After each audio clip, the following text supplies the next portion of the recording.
पार्वती मातेनं या जगदंबे मातेनं अनेक नावानं अंबिका माता, कालिका माता अनेक नावानं अनेक रूप धारण करून भगवान शिवजीशी ऐक्य त्या ठिकाणी केलेलं आहे. एकजीव त्या ठिकाणी राजा परीक्षित एका बाहून एक कथा त्या ठिकाणी श्रवण करताय. शुभदेवजी महाराज त्या ठिकाणी सांगताय. शुभदेवजी महाराज त्या ठिकाणी म्हणतायत की प्रेम भरणं त्या ठिकाणी राजा परीक्षितीला त्या ठिकाणी सांगतायत, बोलतायत. राजा स्वयंभू मनोला उत्तानपाद व क्रियावत असे दोन मुले त्या ठिकाणी होतात. जो उत्तानपाद होता त्याला दोन बायका होत्या, सुनीती आणि सुरुची. दोन बायका होत्या. सुरुची त्या ठिकाणी मागची होती, लाडी होती म्हणून त्या ठिकाणी ती लाडकी होती. सुनीती ही मोठी पहिली होती त्याच्यामुळे ती त्या ठिकाणी नावडती ठरली. सुनीतीला ध्रुव नावाचा त्या ठिकाणी मुलगा होता. सुरुचीला उत्तम नावाचा मुलगा होता. एक दिवस प्रसंग असा आला की उत्तानपाद त्या ठिकाणी खाली बसलेला असताना त्या ठिकाणी उत्तानपादाच्या मांडीवरती त्या ठिकाणी तो मुलगा होता त्या ठिकाणी सुरुचीचा उत्तम त्या ठिकाणी बसले.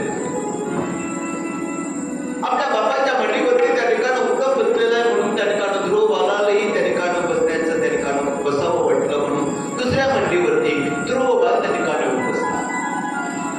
एका मांडीवरती उत्तम आणि एका मांडीवरती ध्रुव त्या ठिकाणी बसला. परंतु ध्रुव बाळ बसलेला हे पाहिलं त्याच्या सावत्र आईनं सुरुचीला. ती त्या ठिकाणी धावत आली, पळतच त्या ठिकाणी आली आणि आल्यानंतर तिनं त्या ठिकाणी त्या असणाऱ्या ध्रुव बाळाला त्या ठिकाणी हाताला धरलं आणि बाबाच्या मांडीवरून खाली त्या ठिकाणी ओढलं, ढकलून दिलं.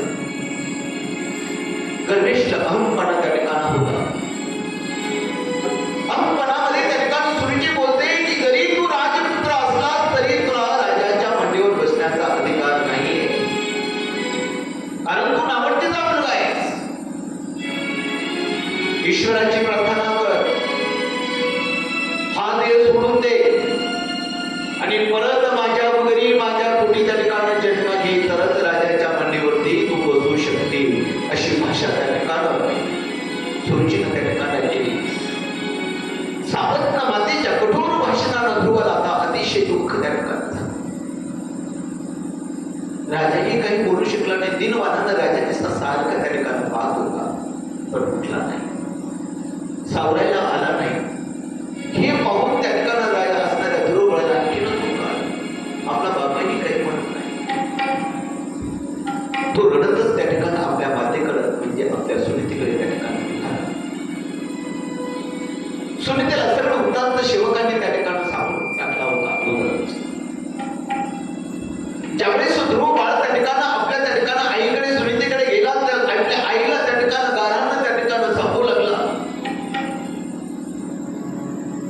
तरीही त्या ठिकाणी सुनीतीनं आपल्या मनाची शांती त्या ठिकाणी राहू दिली नाही. त्या ध्रुवाला जवळ घेतलं आणि बोलू लागली, उपदेश करू लागली, बाळा ध्रुवा रे दुःखमय हा संसार, ध्रुवा रे दुःखमय हा संसार, ध्रुवा दुःखमय हा संसार, ध्रुवा रे दुःखमय हा त्यातच पाहती सुखची केवळ, त्यातच पाहती सुखची केवळ, परी उलटे फळ पडी हातावर, भोगना कुठे या जगतावर, भोगना कुठे या जगतावर, म्हणूनी करुणे प्रीती नामावर, ध्रुवारे दुःखमय हा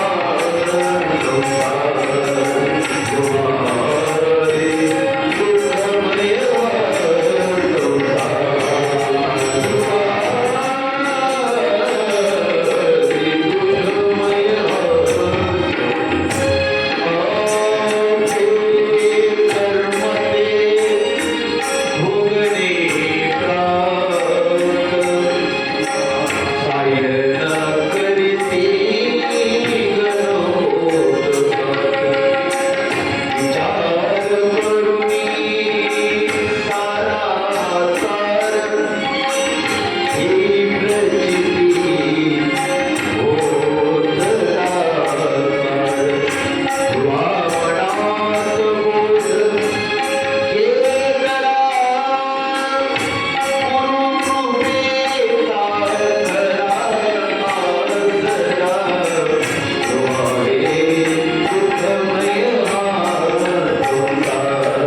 ध्रुवारे दुःखमय हा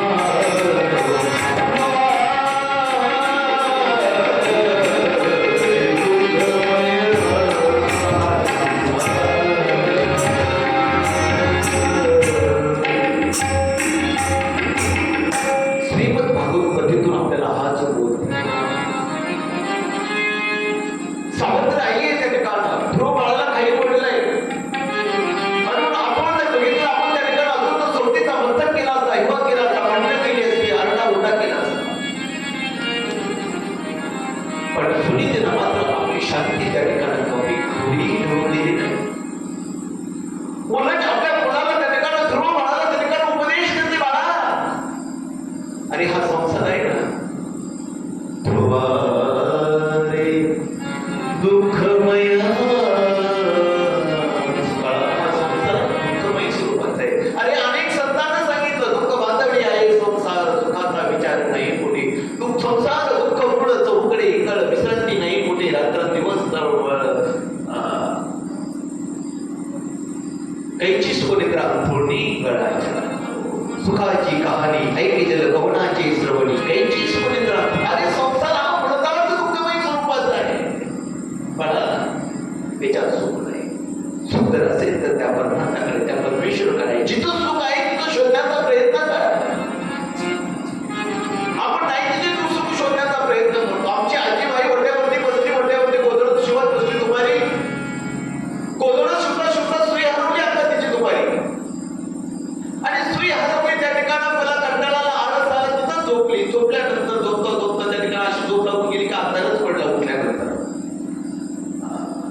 अंधार पडल्यानंतर त्या ठिकाणी उठली, आता सुई, आता इथं तर अंधार पडलाय म्हणून इथं अंधार पडला म्हणून उठली, सुई शोधण्यासाठी ग्रामपंचायतला लाईट लागला होता, त्या लाईट कडे गेली, लाईट खाली सुई शोधायला लागली.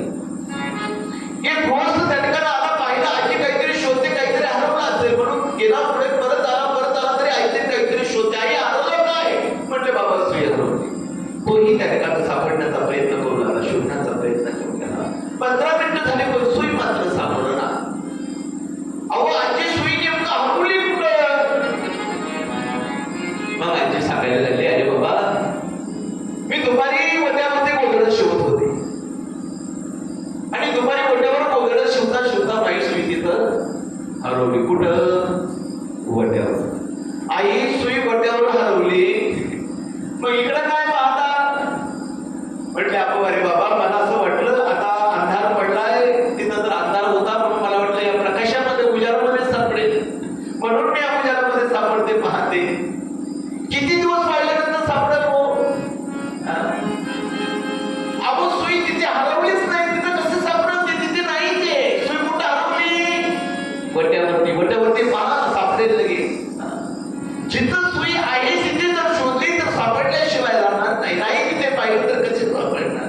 अहो जिथे सुख आहे तिथं शोधलं तर सुख मिळेल, नाही तिथे सुख शोधून कसं मिळेल आपल्याला त्या ठिकाणी? आणि म्हणून आमची सुनीते माता त्या ठिकाणी सांगते की बाळा पूर्वा रे दुःखमय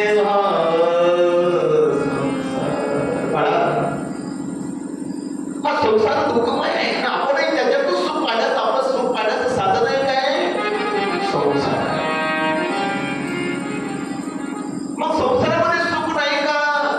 सुख आहे, पण त्या ठिकाणं त्या संसाराला परमार्थाची जोड त्या ठिकाणी असली पाहिजे. मी सांगून गेलो पहिल्या दिवशी, आपण नावेत असावं, नाव आपल्याला बैल तिराला नेईल, नावेत पाणी गेलं की नावही पुढेल आपणही पुढं, आणि म्हणून तसं आपण संसारात असावं, पण आपल्या हृदयामध्ये तो सगुण साकार निर्गुण निराकार भगवान परमात्मा तैसा हृदयामध्ये वसता सर्व सुखाचा, तो सर्व संपन्न भगवान परमात्मा आपल्या हृदयामध्ये त्या ठिकाणी असावा. सुख मिळेल संसारात, पण त्या भगवंताला आपल्या हृदयामध्ये त्या ठिकाणी स्थान करा, मग सुख त्या ठिकाणी.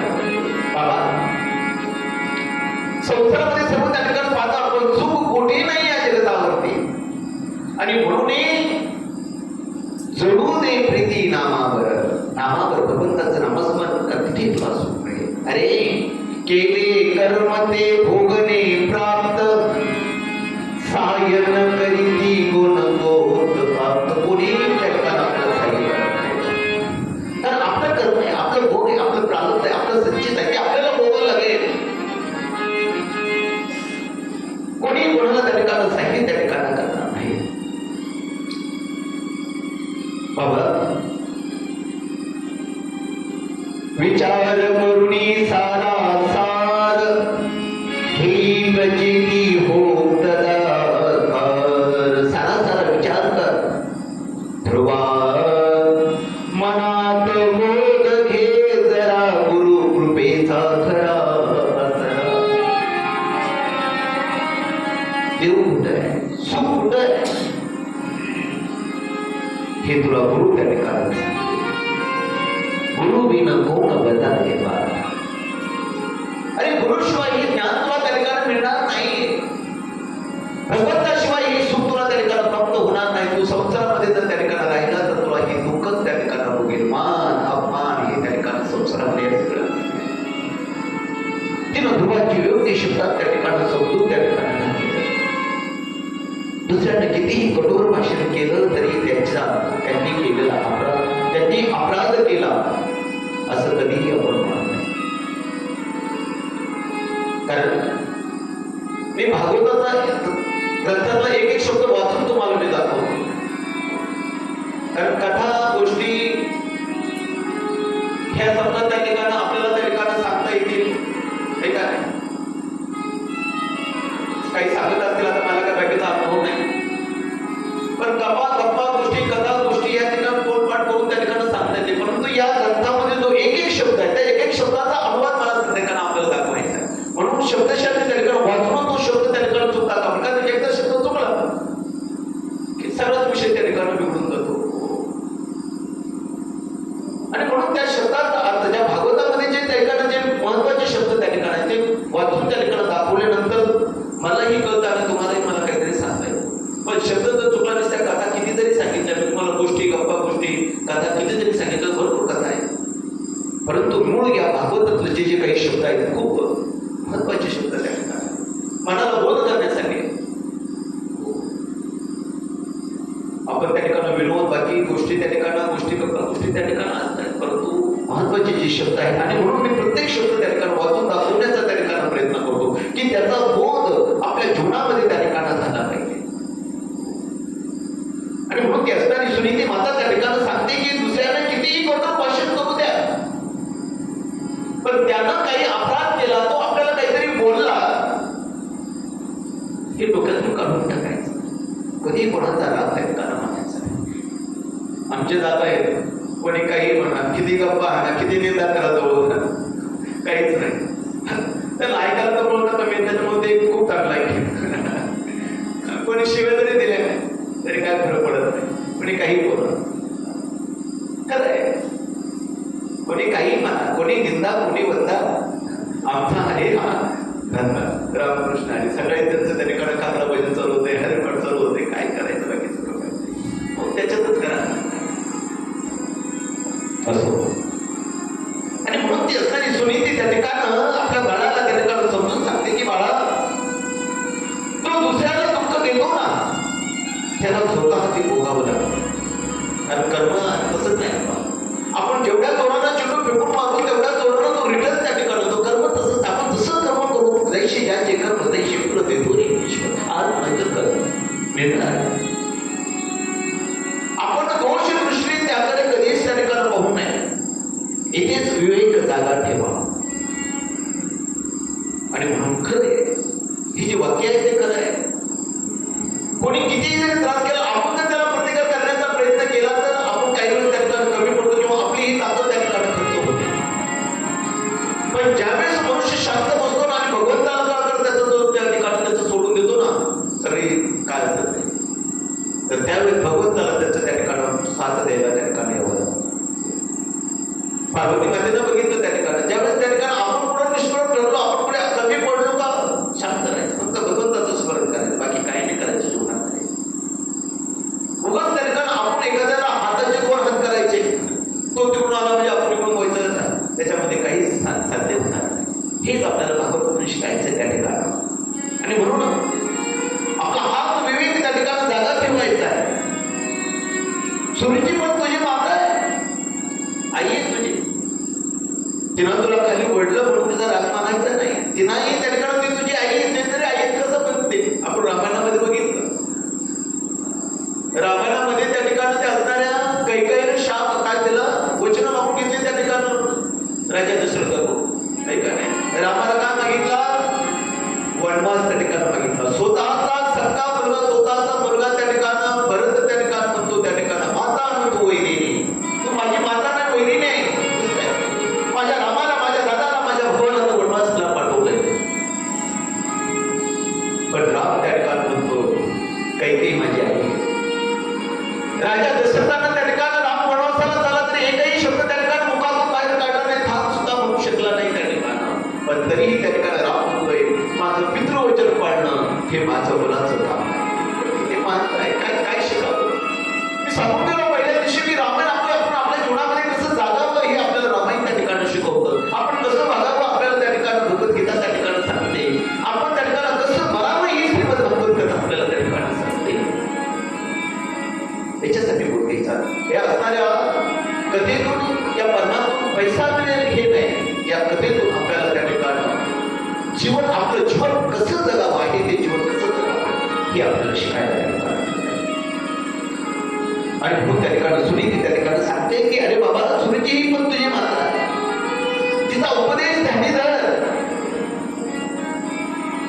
त्या भगवंताची त्या ठिकाणी प्रार्थना कर. अरे राज्यपदच काय, तुला आढळपद सुद्धा भगवान परमात्मा तुला दे. त्याच्याबद्दल मत्सरबुद्धी ठेवू नकोस. जगाच्या त्या ठिकाणी सृजनाचं कार्य करणाऱ्या ब्रह्मदेवानंही विष्णूंचीच आराधना केली होती. तुझ्या आजोबांनी त्या ठिकाणी म्हणूनही सर्वत्र भगवंत जाणून त्या ठिकाणी त्यांचं पूजन त्या ठिकाणी केलं होतं. आणि म्हणून तू ही स्वधर्मांना आचरण त्या ठिकाणी कर, मन शुद्ध त्या ठिकाणी कर आणि निभावानं त्या ठिकाणी नारायणाला शरण कर. तोच त्या ठिकाणी दुःखाचं हरण त्या ठिकाणी करतो. भगवानी विवेक बुद्धीनं मनाचं संयमन त्या ठिकाणी केलं. छोटा साहेबाला वय नाही, 5 वर्षाचं वय त्या ध्रुवबालाचं 5 वर्षाचं वय आहे, पण तरीही त्यानं आपल्या आईचा उपदेश त्या ठिकाणी धारण केला. मी नेहमी सांगतो असतो, उपदेश कोणाचाच असू दे. ध्रुव बाळानं आईचा उपदेश धारण केला. कुकुटमंड ऋषीनं त्या ठिकाणं कुकुटमंड ऋषींचा उपदेश त्या ठिकाणं कुंडलिकानं त्या ठिकाणी धारण केला.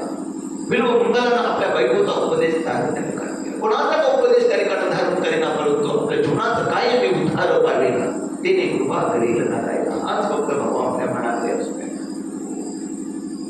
आणि म्हणून त्या ठिकाणी सुनीती त्या ठिकाणी असणारा तो 5 वर्षाचा असणारा ध्रुव बाळ त्यानं आपलं ध्येय पक्के त्या ठिकाणी केलेलं आहे.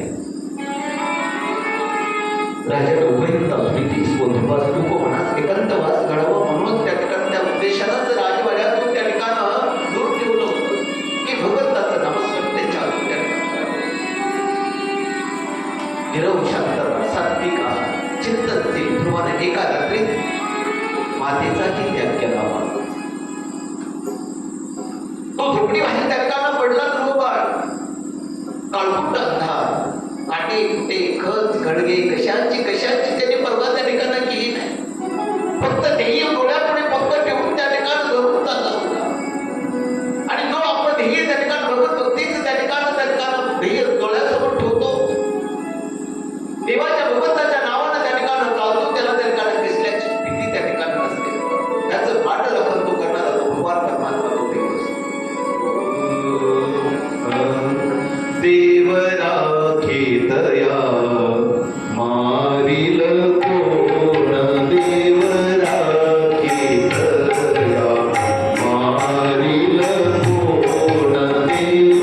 मारिल कोण, देव राखितया मारिल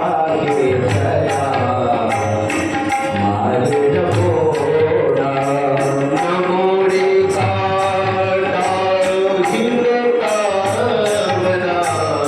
नमोडे काटा हिरता वना, नमोडे काटा हिरता वना, देव राखितया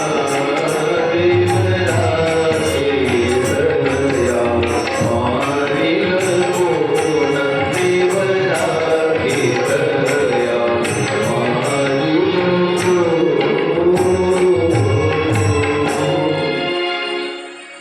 निर्धय पक्का त्या ठिकाणी केलेला आहे. ध्रुव बाळ त्या ठिकाणी चालू लागलेला आहे. वाटेत नारद मुनींची भेट झाली.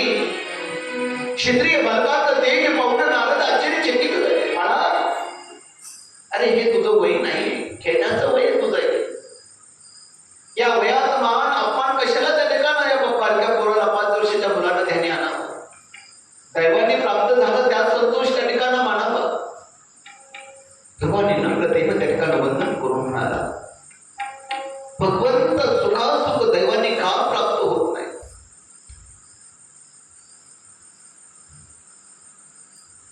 त्याचा शोध त्या ठिकाणी घ्यायला मी चाललो आहे. उगाच त्रागेनं बाहेर पडलो नाही. मला भगवंत लवकर कसा प्राप्त होईल, कसा भेटेल, त्याचं ते मला सांगाल का. मी वाटेल ते श्रम त्या ठिकाणी करेल. निश्चल निश्चय विठ्ठली विश्वास, हा भगवंतावर विश्वासात आला. असे म्हणून ध्रुव खाली बसला. नारदांचं चरण त्या ठिकाणी घट्ट धरलं. नारद गहिवरले, बाळा उठ उठ. अरे तपस्वी लोकांना सुद्धा त्याची त्वरित त्या ठिकाणी भेट होत नाही. तुझा निश्चय पक्का पाहून मी तुला उपासना मार्ग सांगतो. बालका, सुख प्राप्त झाले की पुण्यक्षय होतो आणि दुःख प्राप्त झालं की पापक्षय होतो. आणि म्हणून दुःख आलं, गरिबी आली म्हणजे त्या ठिकाणी लागतो नाही. आपण समजायचं की आपलं जे पाप आहे त्याचं पापाचं क्षालन होऊ राहिले, आता आपलं पाप नष्ट होऊ राहिलेलं आहे. आणि पुण्य आलं की त्या ठिकाणी आपलं त्या ठिकाणी लौकिक त्या ठिकाणी संपत्ती आली की त्या ठिकाणी आपलं पुण्य त्या ठिकाणी कमी होत असत आहे. आणि म्हणून बरोबर त्या ठिकाणी सांगितलं बोलू लागलेला आहे. त्या ठिकाणी नारद महर्षी त्याला त्या ठिकाणी सांगतायत, असा विवेक त्या ठिकाणी आपण जागा ठेवला पाहिजे. आणि असा विवेक जागा ठेवून जो आत्मेला संतुष्ट ठेवतो तोच संसार रूप या अंधकारातून मुक्त होतो. आणि म्हणून जरी गरिबी आली तरी आपण त्या ठिकाणी आपलं मन ढळून दिलं पाहिजे नाही. आपण संयमानं त्या ठिकाणी राहिलं पाहिजे. जशी स्थिती आहे तशी आपली आहे. आपला संयम ढळून देता कामा नाही. ही भगवंताची काही लीला असेल, आपण त्या ठिकाणी त्या पद्धतीनं त्या ठिकाणी चालायचं आणि पुढलं मार्गक्रमण त्या ठिकाणी करायचं. बाळा, माता ही तुझी प्रथम गुरु त्या ठिकाणी आहे. तिची शिकवण ध्यानात ठेव. जगात मित्र भावनेनं वाग. निर्भर वागणे यालाच भागवत धर्माचं पारायण आचरण त्या ठिकाणी म्हणतात. दुसरं काय भागवत आहे? जग आपणाशी कसंही वागो, आपण मन शांती दडू देऊ नये. तेव्हा ध्रुव त्या ठिकाणी म्हणतो, मुनिवरी हा झाला शांतीचा मार्ग. पण आजपर्यंत कधीच कोणी मिळवलं नाही. ते अढळ पद मिळवण्याची इच्छा माझी त्या ठिकाणी आहे. त्यासाठी मी काय नेमकं करू? तेव्हा नारद त्या ठिकाणी म्हणतात, ध्रुवा, वासुदेवच तुला अढळ पद त्या ठिकाणी देईल. मात्र एकाग्रचित्त होऊन त्याची भक्ती कर. धर्म, अर्थ, काम, मोक्ष देणारा जो कोणी असेल तो शिव भोळा चक्रवर्ती. त्याचे पाय माझे दिसते, वाचे वदता शिव नाव. तयान बाधे क्रोध काम. धर्म, अर्थ, काम, मोक्ष शिव देखता प्रत्यक्ष. तो भगवान परमात्मा पाहतोय. आपण त्याची काळजी करायची नाही. नारदाने त्याच्या मस्तकावरती वरदाहस्त मस्तकी ठेवला. डोळे मिळून ध्रुव बाळ बंधन करीतच त्या ठिकाणी उभा राहिला. नारद मुनी समोरून केव्हा गेले त्याला कळलं सुद्धा नाही. भाव समाधी ती हीच आणि गुरुकृपा ही तीच की त्या ठिकाणी भगवंताच्या नामस्मरणामध्ये त्या ठिकाणी आपण विलीन होणं हीच खरी भाव समाधी आहे. आणि म्हणून भगवंताची त्याने त्या ठिकाणी प्रार्थना केली, तप साधना त्या ठिकाणी केली. आणि म्हणून त्याला त्या ठिकाणी बाबाची मांडीस काय तर आढळ पद ही आमच्या असणाऱ्या ध्रुवाला प्राप्त झालेलं आहे. आणि म्हणून आपणही 5 वर्षाच्या मुलांना हा विवेक जागा ठेवून त्या ठिकाणी भगवंताची भक्ती केलेली आहे. आईचा उपदेश त्या ठिकाणी धारण केलेला आहे. आणि म्हणून आपणही तो उपदेश त्या ठिकाणी धारण त्या ठिकाणी करायचा आणि त्या भगवंताचंच नामस्मरण मुखाने त्या ठिकाणी